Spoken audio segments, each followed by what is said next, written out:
nettamente in anticipo. Vieni Andrea, entra dentro. Piano Gianvito, rallenta che ce l'hai troppo distanti. Rallenta Gianvi. Rallentate, raggruppatevi. Vieni avanti.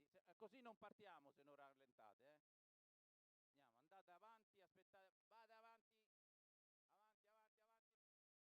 Pronti? 1, 2, 3. Buono il primo tentativo con veloce Eva Spritz che va subito a condurre nei confronti Numero di 2, Hector Excalibur. Jadé, squalificato. Di fuori c'è Elena Selfs, mentre allo steccato Eka Ralor è in quarta posizione avanti ad Extra GSO.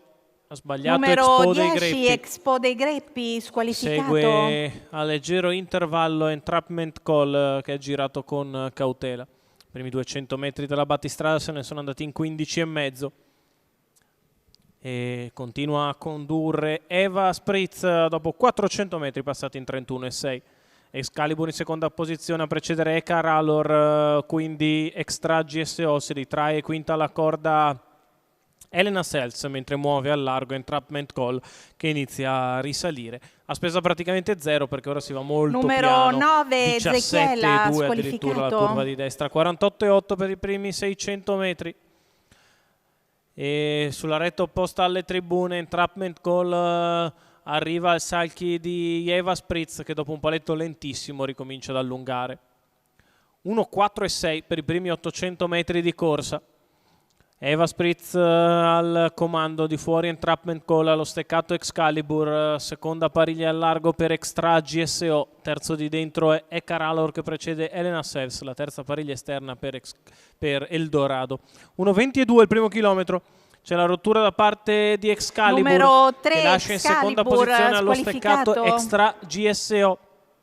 Davanti alle tribune un paletto in 15,1. 1,35 tra i primi 1200 Numero metri di corsa, 8, ha sbagliato anche Eldorado squalificato. e così rimangono in 5 in avanti con Eva Spritz sempre in testa, sbaglia Entrapment Call, la curva Numero di destra 6, passata in 15,6. Call, squalificato. Eva Spritz al comando nella sua scia Extra GSO, muove dalla terza posizione Eka Ralor, poi Elena Sells, sbaglia anche Extra GSO e così Numero rimangono in 3. Extra La retta GSO, opposta alle tribune passata in 15,2 da Eva Spritz che è avvicinata da Eka Ralor. Elena Sells che rimane un po' distante dai primi. È sempre in vantaggio Eva Spritz. Eka Ralor prova ad attaccarla in quello che è diventato ormai un duello.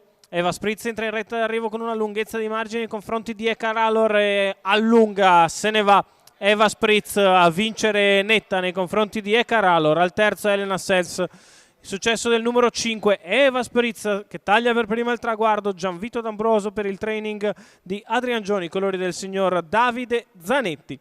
La vittoria della figlia di William e Miss Lemon in percorso di testa, 1,18,6 sul doppio chilometro con i nastri. In errore quasi tutti gli avversari. Secondo corre bene Eka Ralor, a precedere al terzo posto Elena Sells, ma il successo è tutto per Eva Spritz e Gianvito D'Ambroso.